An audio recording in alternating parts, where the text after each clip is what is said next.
다시 한번 읽을까요? 우리가 다 하나님의 아들을 믿는 것과 아는 일에 하나가 되어 온 온전한 사람을 이루어 그리스도의 전성한 분량이 충만한 데까지 이르니라. 아멘. 제가 설교를 준비하다가 인터넷에 이렇게 검색하는데 블로그에 어느 집사님께서 개척교회 성장기라는 그 제목 타이틀을 놓고 글을 쓰셨어요. 근데 이 집사님이 이제 개척교회를 이제 등록하셨습니다. 등록했는데 개척교회는 사람이 없잖아요. 그러다 보니까 이 집사님이 제가 그 차량 공사를 하겠습니다. 그래서 차량 공사를 했어요. 그래서 이제 차량 줄마다 그 집사님이 이제 권사님들, 다리가 불편하신 권사님도 오고 가고 이제 태워 차량 운행했어요. 그런 가운데서 권사님이 이 집사님에게 계속 이제 질문하는 거예요. 집사님 결혼했었어요? 집사님 자녀는 어떻게 돼요? 집사님 직장은 어디 다녀요? 집사님 어떤 문제가 없어요? 그랬더니 집사님이 요즘 젊은 사람들만 다 그런 건 아니고요. 어른들도 그래요. 또 뭔가 이렇게 질문을 깊은 속사정에 있는 것도 질문 받는 거 싫어하더라고요. 근데 이 집사님도 오지랖인가 이 권사님 왜 이렇게 여러 가지 이렇게 얘기하셔? 그랬는데 어느 날 목사님이 이 집사님을 부릅니다. 집사님 잠깐 저 좀 볼까요? 그랬더니 집사님 그 권사님께서 집사님 둘째 아들이 생일이라고 케이크와 함께 선물 사주라고 10만 원을 주셨어요. 그래서 집사님이 이거를 전달해 주라고 줬다 그래서 이 집사님에게 줬어요. 그랬더니 이 집사님이 우리 둘째 아들 생일을 어떻게 할까 생각했더니 오고 가면서 계속 질문했잖아요. 그 권사님이 집사님 아들은 어떻게 생일이고 뭐 직장은 뭐다. 그랬더니 이 집사님이 그런 가운데 내가 잘못 생각했나 보다. 그랬더니 목사님이 이 집사님이 그 권사님에 대해서 그 권사님이 어떤 분인지에 대해서 쭉 얘기하는 거예요. 이 권사님은 새벽 예배뿐만 아니라 저녁에도 나오신 거예요. 교회 나오셔서 성도님들의 그 기도 제목들을 가지고 날마다 중보 기도하는 권사님이셨어요. 그러니까 권사님이 기도를 하다 보니까 그 집안 속사정까지도 다 알고 있는 거예요. 그러니까 권사님이 그런 권사님인데 뭐 찬양을 할 때도 큰 소리로 하죠. 말씀 시간에도 아멘 아멘 하죠. 이런 권사님이 교회에 꼭 있어요. 이 집사님의 글을 읽는데요. 제가 전에 있었던 그 교회에 그 한 권사님이 생각났어요. 정말 이 권사님이 생각났어요. 이 권사님은요, 낮에도 교회를 다 날락해요. 80이 넘으셨어요. 근데 빌딩에 청소를 하세요. 청소를 하시는데 늘 올 때마다 떡을 사가지고 목사님 떡을 사가지고 그러면 목사님 저희가 뭐라고 떡을 사다 주시고 그럼 제가 또 기도해드리고 그 쓸고 닦고 하세요. 교회 굳은 일을 다 하세요. 기도하시고 이런 권사님 꼭 있습니다. 이런 권사님이 있는데 이 집사님이 그 권사님의 깊은 알아보니까 남편을 사별하고 그렇다고 해서 뭐 경제적으로 넉넉한 거 아니에요. 자녀들이 용돈 주는 거 가지고 남들에게 이렇게 베푸는 거예요. 그러면서 이 집사님이 뭐라고 글 썼냐면 성장하는 개척교회는 반드시 있다. 근데 뭐가 있냐? 그러니까 예수님을 따라가는 성도가 있습니다. 예수님을 닮아가는 성도가 있습니다. 예수님을 사모하는 성도가 있습니다. 저는 이 글을 읽는데요. 개척교회만뿐만 아니라 큰 교회도 마찬가지입니다. 이건 목회자의 관점으로 본 게 아니라 이분은 평신도의 입장으로 개척교회가 어떻게 성장하고 하는지 맞는 거예요. 이 오순절에 마가의 다락방에서요 120명이 기도했을 때 각 사람이 성령을 받았습니다. 그 성령을 받은 사람들을 통해서 어떻게 했냐? 교회가 태동이 됐어요. 성령으로 충만한 사람들을 인해서 교회가 시작이 되고 교회가 성장이 되고 성령님께서 일하시는 거예요. 교회의 성장이요 프로그램 방법으로 되는 것이 아닙니다. 성령을 받는 사람을 통해서 교회가 성장이 되는 거예요. 저는 우리 교회가요 이런 성도님들이 많아지길 원합니다. 저분을 보니까 예수님의 삶이 보여 예수님을 닮아갔어. 이런 성도님들이 있는 곳에요 교회가 세워지는 거예요. 하나님 기뻐하시는 거예요. 할렐루야. 네. 예수님의 인격을 닮기를 원합니다. 말씀으로만 충만하고 말씀으로만 알고 그것을 끝나는 것이 아닙니다. 오늘날 한국교회가 왜 병들는지 알아요? 말씀으로는 너무나 잘합니다. 그런데 가슴이 뜨겁지 않아요. 손과 발이 메말랐어요. 한국교회 문제입니다. 예수님이 사랑하는 사람은요, 바리새인 같은 사람이 아니에요. 세리처럼 창녀 같은 사람, 마음이 순수하고 하나님을 참아볼 수 없고 하나님의 마음에 합한 사람, 그런 삶의 열매가 있는 사람을 하나님이 기뻐하시는 줄 믿습니다. 아멘. 저는 우리 교회가 이런 교회가 되길 원합니다. 아멘. 이런 교회가 되길 원합니다. 조금 부족해도 돼요. 말씀으로 부족해도 돼요. 봉사를 좀 덜 해도 돼요. 그런데 삶이 열매가 있는 성도님들이 많아지는 교회가 되기를 원합니다. 아멘. 할렐루야. 아멘. 오늘은요, 예수님의 삶을 닮은 그 성품에 대해서 알아보기를 원해요. 한국교회 오카르 목사님이 제자 양육을 하셨죠. 제자 양육을 통해서 성장했습니다. 근데 오카르 목사님이 제자 교육을 왜 했느냐, 그 성장하는 그 목적을 뭐라고 말씀하셨냐면 이렇게 말씀하셨어요. 예수 그리스도의 인격과 삶을 본받는 신자의 자아상을 확립하는 것이다. 예수처럼 되고 예수처럼 살기를 원하는 신앙인으로 만드는 데 있다. 이것이 가장 정확한 대답이다. 저도 동의해요. 성도님들이요, 예수 그리스도를 믿었습니다, 구원받았습니다, 이거로 많이 착각해요. 구원받았으면 구원받은 자답게 살아가야 되는 줄 믿습니다. 예수님은 우리에게 뭘 보시느냐? 열매를 보십니다. 삶의 열매를 보십니다. 예수님의 인격을 닮아가야 될 줄 믿습니다. 그 예수 그리스도의 닮은 인격을 닮아야 하는데, 그러면 예수님의 인격은 어떠시냐? 성품은 어떤 모습이냐? 오늘 특별히 5가지만 좀 살펴보도록 하려고 그래요. 첫 번째, 그거 한번 보겠습니다. 그 프린트물 보세요. 첫 번째는 거룩이에요. 거룩. 히브리서 4장 15절 한번 같이 읽어보겠습니다. 시작. 우리에게 있는 대제사장은 우리의 연약함을 동정하지 못하시리가 아니요 모든 일에 우리와 똑같이 시험을 받으시리로되 죄는 없으시다. 여기서 죄는 없으시로다 이거예요. 예수님은요, 완전한 인성과 완전한 신성을 가지셨죠. 참 인간으로 오셨고 참 하나님의 아들로 오셨어요. 예수님은 하나님이랑 동일한 분이세요. 동일한 영이십니다. 이 예수님은요, 죄가 없으신 분이에요. 흠이 없으신 분이에요. 이 예수님은 본인이 거룩하시기 때문에 하나님의 자녀되고 예수님의 제자인 사람들도 거룩하기를 원하십니다. 마가복음 11장에 보니까 예수님께서 이제 예루살렘에 딱 입성하셨어요.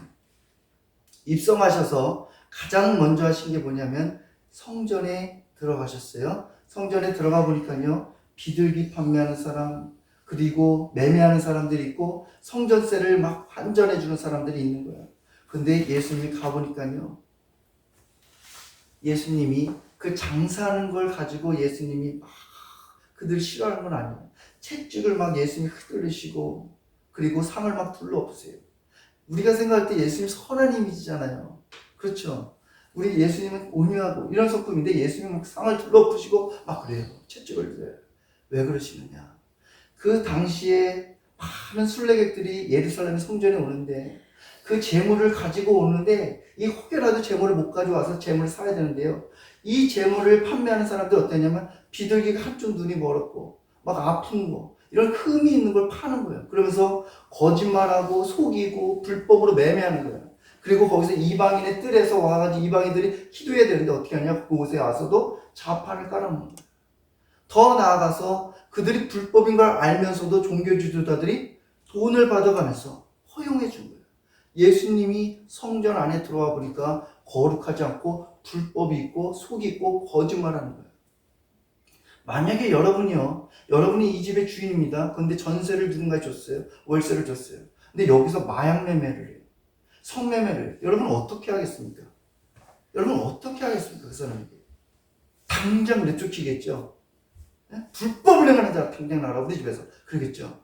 예수님 똑같은 거예요.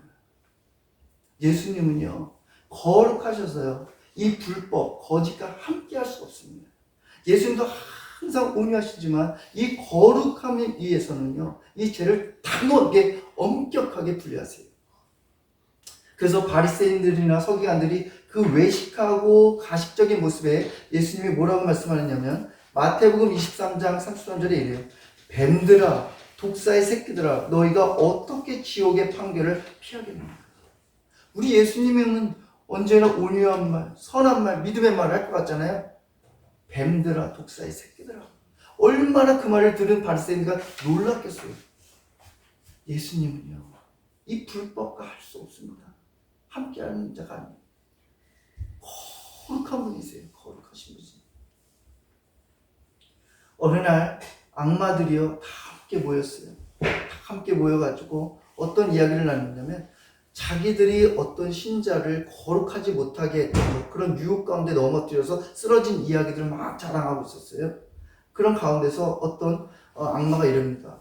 내가 요즘 최근에 저 수도원에 있는 저 사막에서 수도원에 있는 수도사에게 몇 번을 유혹했는데 넘어지지가 않아. 저 사람은 어떻게 하면 될까? 좀 나 좀 도와줘. 그랬더니 첫 번째 악마가 갔어요. 첫 번째 악마가 가서 정욕으로 막 유혹했어요. 근데 그 사람이 조금도 흔들리지 않은 거예요. 두 번째 악마가 갔습니다. 명예를 가지고 막 흔들어 놨어요. 안 돼요. 세 번째로 갔습니다. 악마가 식욕, 안락함 이런 거 가지고 막 흔들어 놨는데 이번에도 흔들리지 않아요. 그랬더니 작은 악마가 뭐라 하냐면 내가 해볼게요. 제가 해볼게요. 그래요. 그랬더니 그 작은 악마가 가가지고 수도사에게 뭐라 그랬어요. 그랬더니 이 수도사가요. 전에는 아주 평화롭고 가만히 잠잠했던 그 수도사가 화를 내면서 그냥 집으로 가는 거예요. 다른 악마들이 보니까 놀래죠. 야, 너 어떻게 한 거야? 저 수도사에게 어떻게 유혹했길래 그래? 그랬더니 간단해. 내가 가가지고 너희 아버지가 동생에게 유산을 물려주던데? 이 말했더니요. 그 수도사가 그냥 집으로 달아났어요. 그 수도사도 기도하고 금식하잖아요. 경건한 모습은 있어요. 그렇지만 어떻게 해요? 이 마음, 경건한 능력이 없는 거예요. 예수님도 우리에게 뭐라고 말씀하시냐면 밖에서 안으로 너희가 들어가는 것이 너희가 더럽게 하는 것이 아니라 너희 속에서 나오는 것이 너희를 더럽게 한다. 너희 속에서 나오는 게 뭐냐? 악독, 시기, 질투, 명예 이런 것들이 두려움 이런 것들이 너희를 더럽게 한다. 그러니까 여기요 우리 속을 바꿔야 돼. 변화시켜야 돼요. 이 변화시키려면 어떻게 해야 되느냐? 우리가 어떻게 거룩해질 수 있느냐? 요한복음 15장 5절 나는 포도나무여 너희는 가지니 그가 내 안에 내가 그 안에 거하면 너희가 열매를 많이 맺나니 나를 떠나서 너희가 아무것도 할 수가 없느니라. 예수님과의 연합이 되고 예수님과의 교제가 되고 예수님 안에 거하면 어떻게 될까요? 예수님의 성품을 담고 예수님의 인격을 담고 예수님이 걸어가신 길을 걸어가고 싶은 거예요. 그래서 웨슬리 목사님이 이런 말씀했습니다. 성결이란 인간의 행동의 결과로 주어진 어떤 거룩한 상태가 아니라 인간과 하나님과의 인격적 관계에 의해 이루어진 것이다. 이게 정말 맞아요. 성결이란 인간의 행동의 어떤 결과로 맺어지는 것이 아니라 예수 그리스도와의 인격적인 관계 속에서 그분의 열매를 맺는 거예요. 닮아가는 거예요. 성결해지게 되고 거룩해지고 온유해지고 겸손해지고 할렐루야 충성스럽게 되고 절제가 되고 사랑스럽게 되고 이런 열매가 맺히는 거예요. 아멘. 할렐루야. 아멘. 여러분 한번 잘 스스로 한번 점검해 보시죠. 내 안에 예수님의 성품을 닮았는가? 정말 예수님의 성품을 닮았는가? 예수님의 그 거룩함을 담기를 원합니다. 아멘. 진실하기를 원합니다. 아멘. 정직하기를 원합니다. 아멘. 세상 사람들은 다 거짓말하고 속이고 그럴지라도 우리 예수 그리스도를 믿는 사람은 거룩함을 위해서는 불의와 타협하지 않기를 원합니다. 아멘. 할렐루야. 아멘. 예수님의 두 번째 성품은요 사랑입니다. 사랑. 자 요한복음 10장 11절 우리 같이 한번 읽어보겠습니다. 시작. 나는 선한 목자라 선한 목자는 양들을 위하여 목숨을 버리거니와. 예수님의 사랑의 모습을 보여주는데 어때요? 목숨을 버리는 거예요. 이거보다 더 큰 사랑이 있을까요? 없지요. 예수님은 목숨을 내어주셨어요. 누가복음 23장 34절도 같이 한번 읽어보겠습니다. 시작. 이에 예수께서 이르시되 아버지 저들을 사하여 주옵소서 자기들이 하는 것을 알지 못하나이다 하시더니 그들이 그의 옷을 나눠 제비를 뽑았어요. 예수님이 십자가에 달리셨을 때 그 밑에서 수많은 유대인들이 뭐래요? 조롱하고 비난하고, 그런데 예수님 뭐라고 하시냐? 아버지, 저들을 사하여 주시옵소서. 저들의 죄를 불쌍히 여겨 주십시오. 원수를 끝까지 용서하시는 우리 예수 그리스도예요. 예수님 사랑입니다. 요한복음 13장 1절에 보니까요, 그 예수님이 십자가에 돌아가시기 전에 제자들과 함께 유월절에 만찬을 차려놓고 유월절 만찬을 차려놨습니다. 그리고 예수님이 13장 1절에 뭐라고 말씀하냐면, 유월절 전에 예수께서 자기가 세상을 떠나 아버지께로 돌아가실 때가 이런 줄 아시고 세상에 있는 자기 사람들을 사랑하시되 끝까지 사랑하시니, 예수님 어떻게 해요? 자기 사람들을 사랑하시되 끝까지 사랑하시니. 그 자리에 누가 있었냐면 예수님을 팔 가룟 유다가 있어요. 제자가 있어요. 근데 예수님께서 제자들의 발을 다 씻겨주시고 그 가룟 유다가 앞에 두고서도요, 예수님이 끝까지 회개할 기회를 주셨어요. 여러분 한번 질문해 보십시오. 여러분 앞에요, 진짜 미운 사람, 진짜 원수인 사람이 여러분 앞에 있어봐요. 같이 함께 식사하고 싶겠습니까? 사랑이 됩니까? 안 되죠. 예수님은 자기를 팔 제자, 죽일 그 제자 앞에서 끝까지 사랑하셨어요. 이게 예수님이세요. 이번 주 수요일날 새롭게 하소서에 박형은 컴패션 부대표님이 출연하셨는데, 이 박형은 컴패션 이 부대표님은요, 어린 시절에 아버지가 아르헨티나로 선교사를 가면서 아르헨티나에서도 경험하셨고 사셨고 미국에서도 사셨는데, 미국에서 이제 대학교를 나오고 대학을 다 공부하셨어요. 그래서 미국에서 이민 목회를 하셨던 목사님이에요. 이 목사님에게는 자녀가 6명인데 아들 3명, 딸 3명이에요. 근데 이 자녀들, 이 2명 입양했어요. 2명 입양하고, 그러니까 4명이죠. 그 4명의 자녀, 총 6명의 자녀를 키우는데, 그 중에 가장 말썽쟁이가 누구냐면 셋째. 그러니까 너무너무 금쪽이 같고 말도 안 듣고, 이 부모가 생각할 때 정말 독특한 아이예요. 말을 안 들으면 매체를 들려고 그러면 웬만하면 아이들이 무서워하잖아요. 말을 듣는데, 이 아이는 어떤 식이냐면 때리세요, 빨리 맞고 나가서 놀게요, 이런 아이예요. 그러니까 독특한 아이예요, 이 아이가. 근데 이 아이가 있었는데 어느 날 그 가정에 이제 자녀들이 많다 보니까 규칙대로 해야 되잖아요.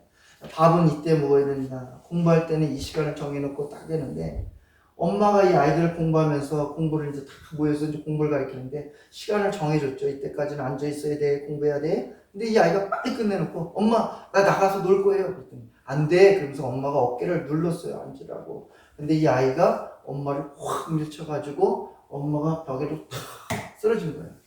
또 엄마가 충격을 받은 거죠. 그러면서 그 아이에게 뭐라 그러냐면, 너 이제 아빠가 올 텐데 아빠한테 다 말할 거야. 너 그러면 큰일 날 거다, 이렇게 얘기했어요. 근데 이 아이가 아빠가 오면 자기가 죽을 것 같은 그 두려움 때문에 벌벌 떨면서 어떻게 하냐면 밖으로 나간 거예요. 나가서 집 건너편에 경찰관을 찾아갔어요. 똑똑 깨면서. 그랬더니 무슨 일이니? 그랬더니 저희 아빠가 집에 이제 돌아오면 죽었어요. 큰일 났어요. 그랬더니 그 경찰관이 이제 아이가 아동학대인 줄 알고 막 샅샅이 살펴본 거예요. 그래서 나중에 이 경찰관이랑 이 아이가 집으로 왔습니다. 집에 초인종 누르죠. 근데 사모님이 나오셨죠. 무슨 일인가요? 그랬더니 이 아들과 경찰관을 찾아온 거예요.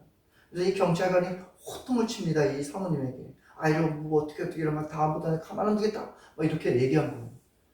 그러면서 보냈어요. 그러니까 이 엄마가, 사모님이 막 펑펑 울죠. 목사님 가정이고 그 사람도 경찰이 아는데 얼마나 부끄럽겠어요. 그래서 아이는 2층으로 올라갔습니다. 이제 일과를 끝나고 아빠가 돌아왔어요. 이 목사님이 돌아왔어요. 그러니 아내는 막 방에서 펑펑 울죠. 아들은 2층에 있죠. 그래서 아들에게 내려와라 했더니 안 내려오죠. 아들이 무서우니까, 아빠한테 혼날 거 아니까 벌벌벌 떨는 거예요. 내려와라 했더니 내려왔어요. 내려오는데 몸이 이상해요, 아들이. 알고 보니까 이 옷을 7겹을 입고 내려온 거예요. 아빠한테 엄청나게 맞을까봐 7겹을. 그래서 이 아들이 주섬주섬 이제 내려온 거예요. 내려왔어요. 그래서 아들아 이리 와봐, 이리 와봐. 나 아들이 안 오죠. 저도 어렸을 때 기억해보면 아빠한테 엄청나게 맞을까봐 벌벌벌 떠는 거예요. 이리 와, 이리 와, 이리 와. 20번 했어요. 근데 결국에 왔어요. 그래서 아빠가 팍 안아주고, 아들아, 너가 그렇게 두려울 때 아빠를 찾지 않고 다른 사람을 찾아가게 한 거 미안해. 아빠가 정말 미안하다. 너가 그렇게 두렵고 너가 보호를 받아야 할 때 다른 아저씨에게 찾아가게 한 거 미안해. 너는 내 목숨보다도 더 사랑하는 아들이야. 내가 사랑한다. 그랬더니 아들이요 막 우는 거예요. 그때는 방 안에 있던 아들 6명 자녀 애들이 다 나와서 막 울음바다가 된 거죠. 그러면서 이 아버지 목사님도요 하나님의 사랑을 더 깨달은 거예요. 그때 우리도 죄인이었는데 예수님이 이렇게 용서해 주셨구나. 그리고 났는데 이 아들이 변했을까요? 쉽게 안 변하죠. 안 변하는데 어느 날 이 아들이, 셋째 아들이 초등학교를 졸업합니다. 한 명씩 이제 강단에 올라가지고 제가 졸업을 하면은 미래에 어떤 것을 하겠습니다. 이렇게 발표하는 시간이에요. 근데 그 아들 차례가 됐어요. 아들이 뭐라 했냐면 저는 저희 아버지처럼 목사님이 되겠습니다. 그 말을 들으니까 이 목사님이 너무나 되게 은스러운 거예요.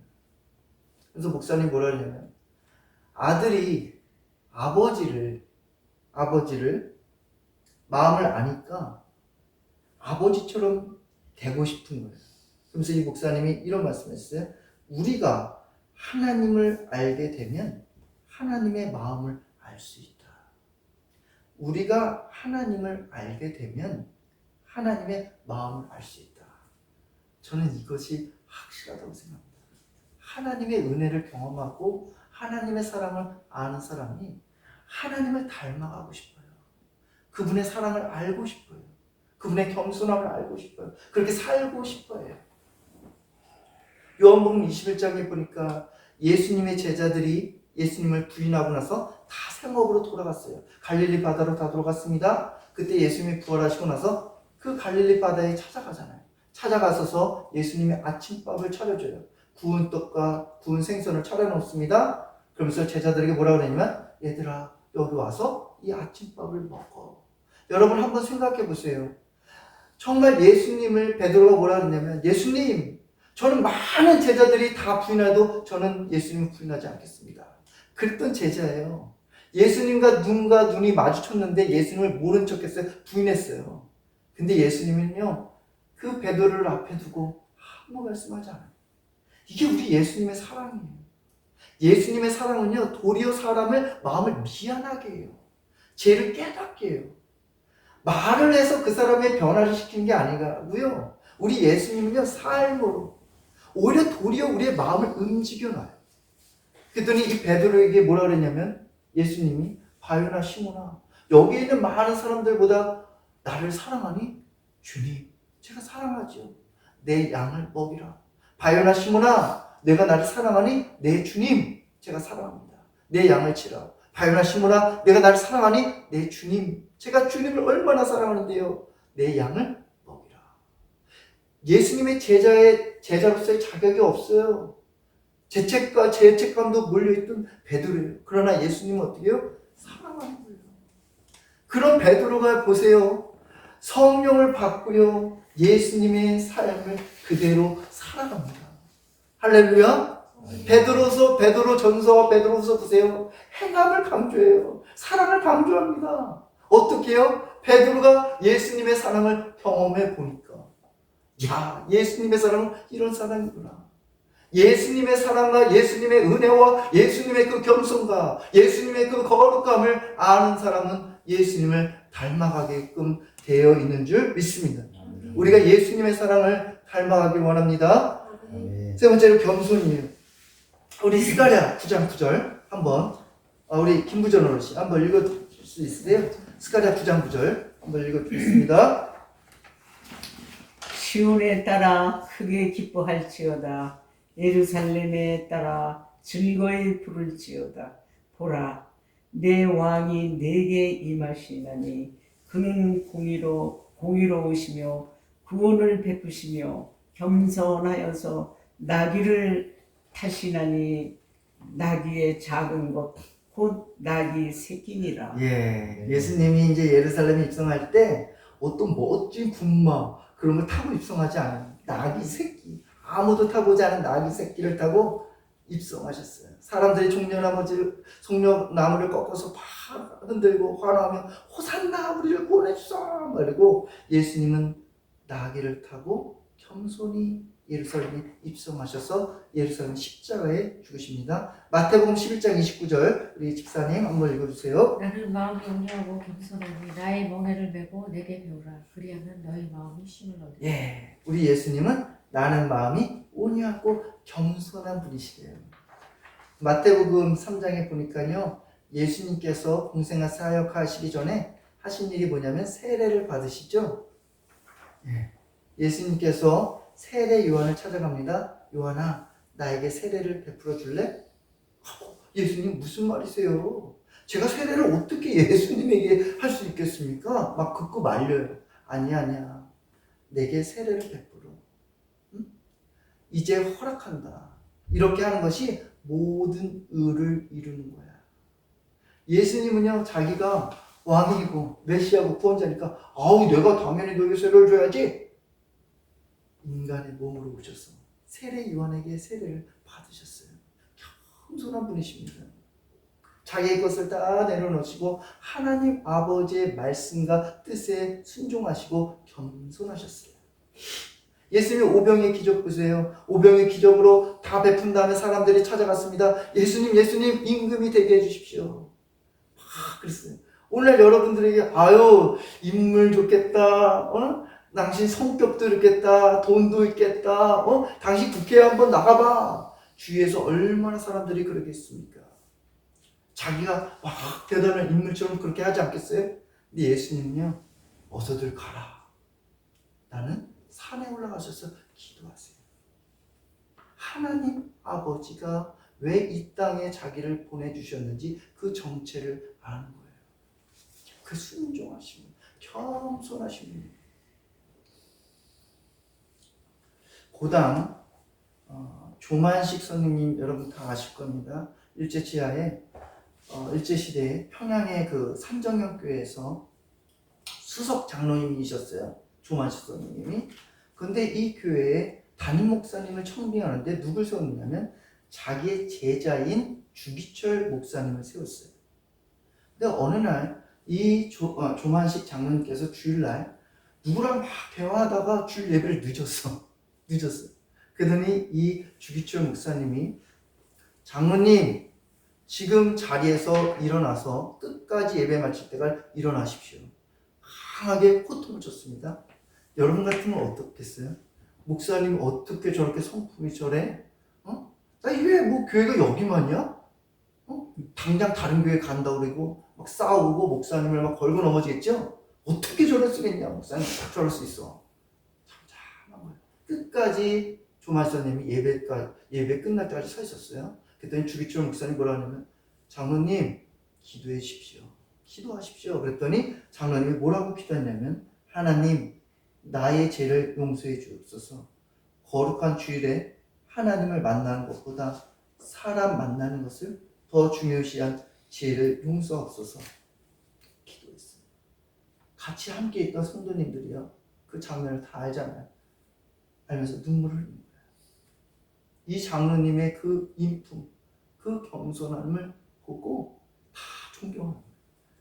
정말 너무 멋지지 않으세요? 우리 교회도 이런 장로님이 세워지고 이런 집사님이 세워지고 저도 이런 인품을 닮아가고 싶어요. 예수님께서 그 이제 예루살렘에 입성할 때 제자들이 예수님을 정치적인 메시아로 알았잖아요. 주의 나라가 영광이 임할 때 우리는 한 자리씩 앉게 해달라고 그 높은 것을 가지고 막 싸웠어요. 그때 예수님 뭐라고 말씀했냐면 너희 중에 누구든지 크고자 하는 자는 너희를 섬기는 자가 되고 너희 중에 누구든지 으뜸이 되고자 하는 자는 모든 사람의 종이 되어야 하리라. 인자가 온 것은 섬김을 받으러 온 것이 아니라 도리어 섬기려 하고 자기 목숨을 많은 사람의 대속물로 주려 합니다. 많은 사람들은 으뜸이 되고 첫째가 되고 우두머리가 되려고 하고 자기 스스로가 막 높입니다. 자기를 피하랍니다. 나 이런 사람이라고 합니다. 교회까지도요, 이런 세속적인 문화가 언제부턴가 들어왔어요. 나는 교수야, 나는 의사야, 나는 뭐 이런 거야. 나는 공부를 얼마만큼 했어. 아니요. 우리는 다 똑같은 예수님의 제자인 줄 믿습니다. 교회는요, 하나님 나라를 구현해야 되는데, 교회에서 가장 오히려 주목받아야 할 사람은 어떤 사람이냐? 섬기는 자가 돼야 돼요. 하나님의 나라는 섬기는 자들이 있는 것이에요. 할렐루야. 아멘. 섬기는 거, 섬기는 거. 내가 이런 사람인데가 아니라 섬기는 거. 오늘 한기찬 안수 집사님도 기도해 줬는데 이제 다음 달이면 총선이에요. 정말 예수님을 섬기고 사람들을 섬기는 그런 정치 지도자가 세워지었으면 좋겠어요. 예수님을 잘 믿는 지도자가 세워져서 이 땅이 동성애와 차별금지법도 합법시키자고 하는데 정말 깨어있는 정치 지도자가 세워져서 이 대한민국이 정말 선조들이 그 피를 흘리고 헌신하고 그랬던 이 대한민국을 바로 세워졌으면 좋겠습니다. 여러분들도 기도하셔서 그런 겸손한 분, 그런 겸손하고 섬기는 분이 지도자가 세워줄 수 있도록 기도했으면 좋겠습니다. 네 번째는 온유예요. 우리 마태복음 11장 29절 우리 세연 형제가 읽어주십시오.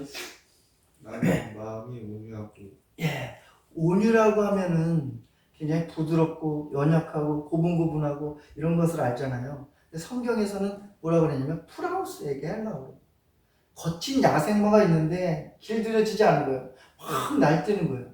근데 이것이 길들여졌을 때 온유해졌다 그래요. 이 말이 온유하다는 거예요. 마태복음 12장 19절에서 20절 우리 세연 형제 읽어주세요.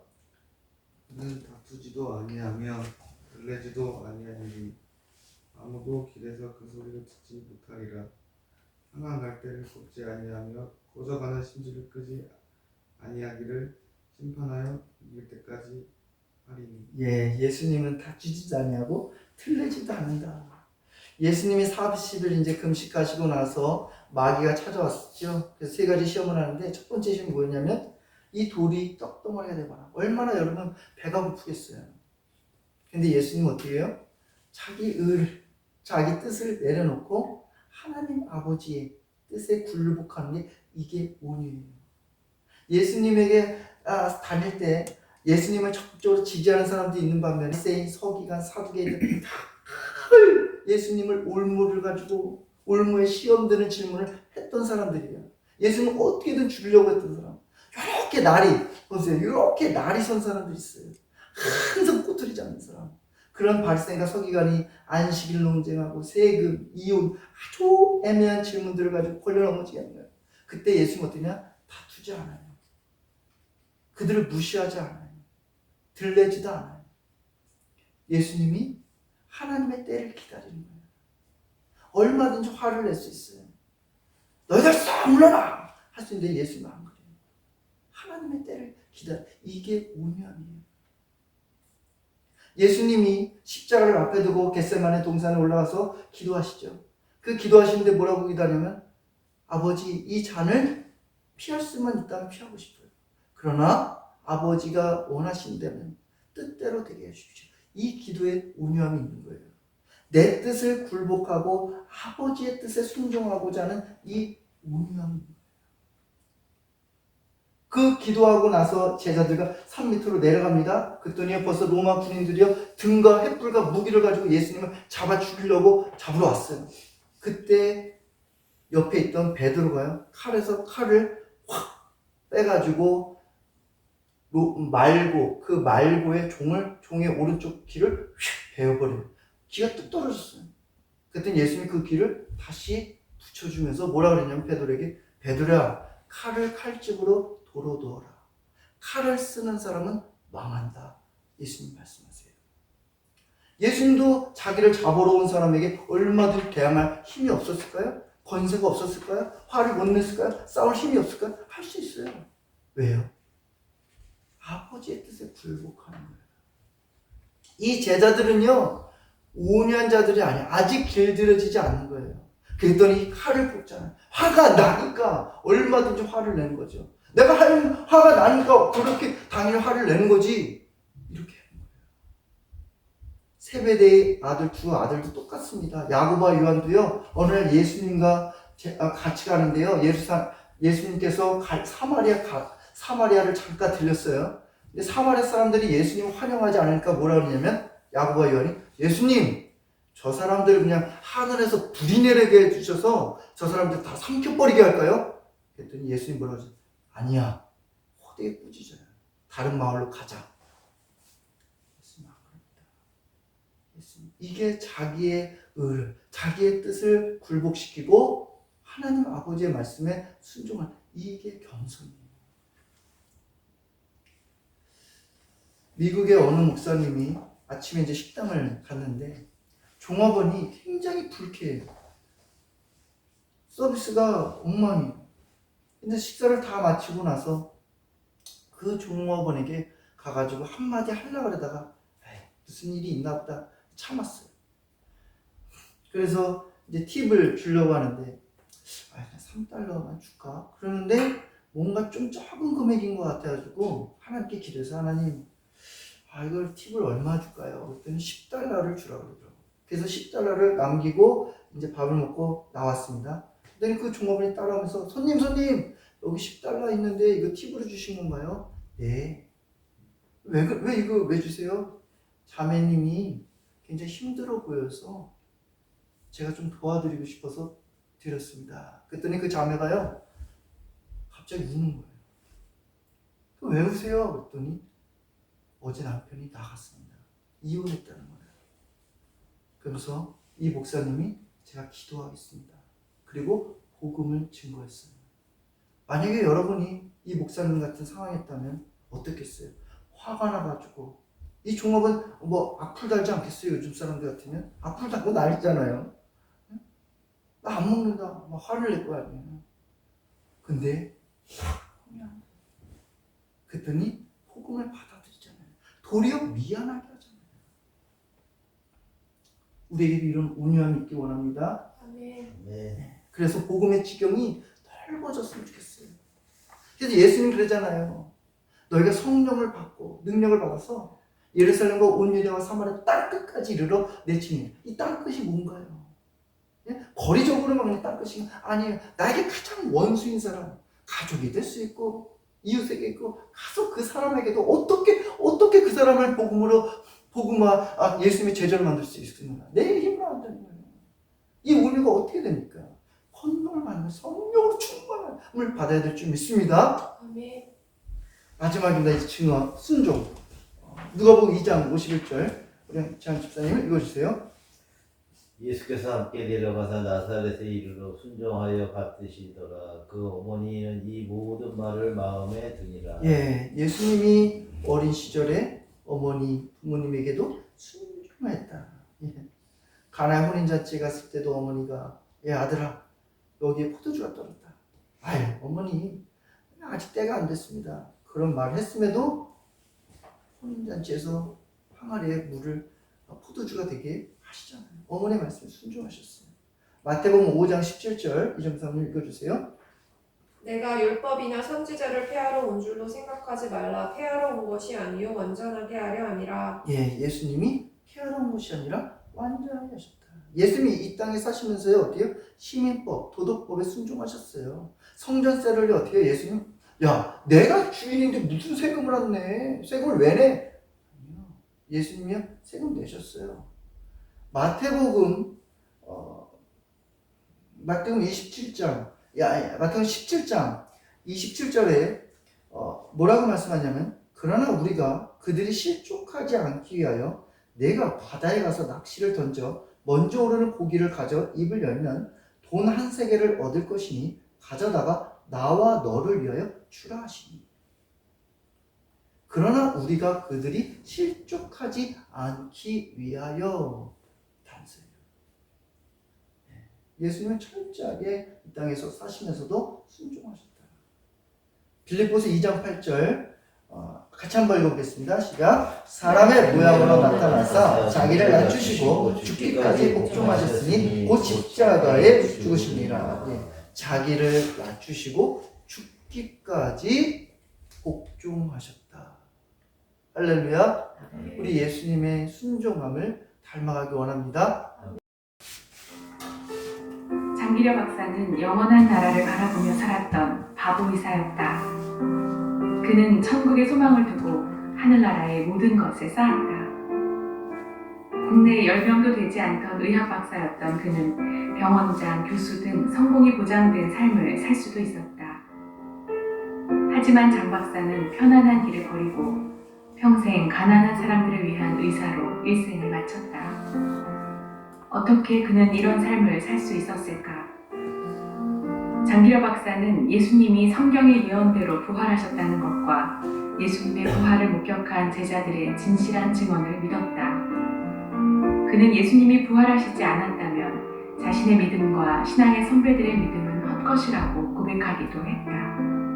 특별히 그는 암투병 중이었던 오정모 사모가 오히려 나라를 걱정하고 기쁘게 소천하는 모습을 보며 죽음은 육체의 옷을 벗어버리고 주님의 품에 안기는 것임을 확신하였다. 죽어도 다시 사는 부활신앙 때문에 장기려 박사는 이 땅을 나그네와 같이 여기고 사명을 다했던 것이다.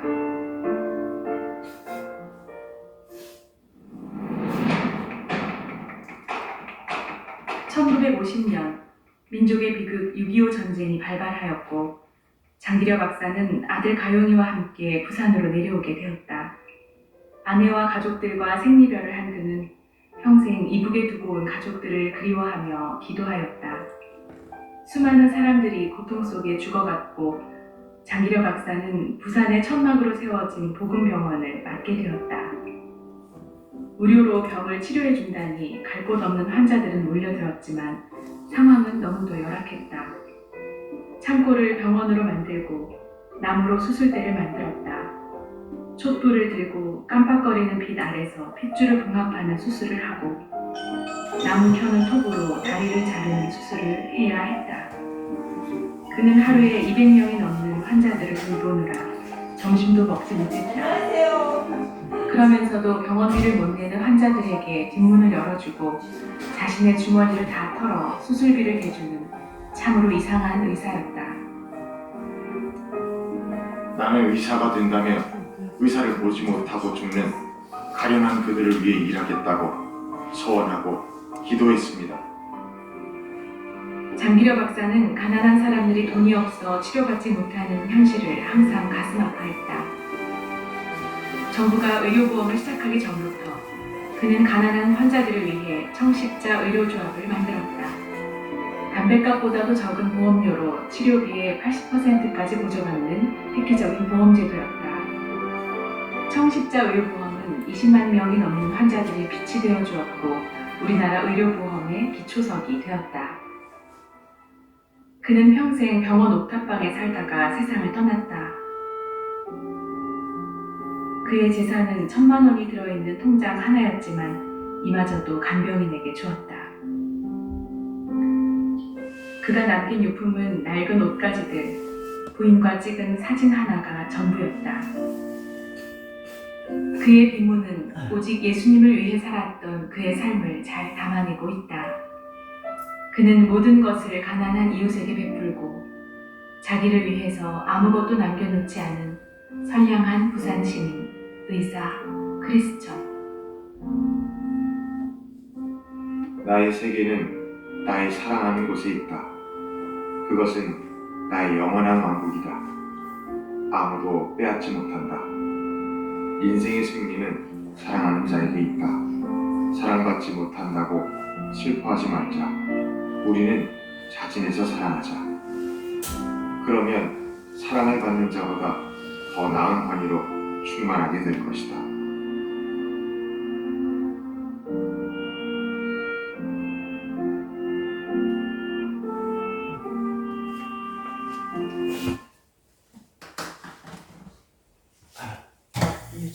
장기려 박사님 여러분 다 아시지만 저도 그 장기려 박사님 그 일화 중에서 좀 감동적인 건 뭐냐면 그 이상 가족으로 아내와 이제 아내 북한 땅에 두고 일로 왔잖아요, 남한에.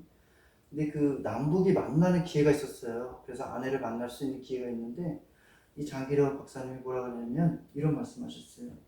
이상 가족이 어디 나 혼자뿐이냐, 나 혼자만 가서 가족을 만나면 다른 이상 가족의 슬픔이 어떠겠느냐. 통일이 되면 모두 함께 가서 만나자. 근데 안내 못 만났어요. 근데 너무 와, 어떻게 이럴 수 있을까? 그러니까 모든 그 어떻게 저도 야 얼마나 아내를 보고 싶겠어요. 근데 저 혼자만 만나면 다른 사람을 혹이라도 못 만날까봐, 그 기회를 못 줄까봐 자기 기회를 내려놓고 다른 사람을 만나. 할렐루야. 정말 나보다도 우리 예수님의 삶이 이런 모습이 아닌가. 자기를 비우고 다른 사람을 살리는 삶. 그게 예수님의 삶이에요. 그래서 여러분이나 저나 오늘 배운 것처럼 그냥 단순히 지식으로 알지 마시고 정말 우리 가운데 온유함이 나타나고 겸손함이 나타나고 사랑의 그 열매가 여러분들이 나타나서 많은 믿는 사람들이 여러분을 통해서 전도가 되고 주님을 따라갔으면 좋겠습니다. 그래서 우리가 예수님을 닮아가는 믿음의 정말 제자들이 되었으면 좋겠습니다. 우리가 찬양 하나 하고 기도할게요. 원하고 바라고 기도합니다. 네. 찬양 같이.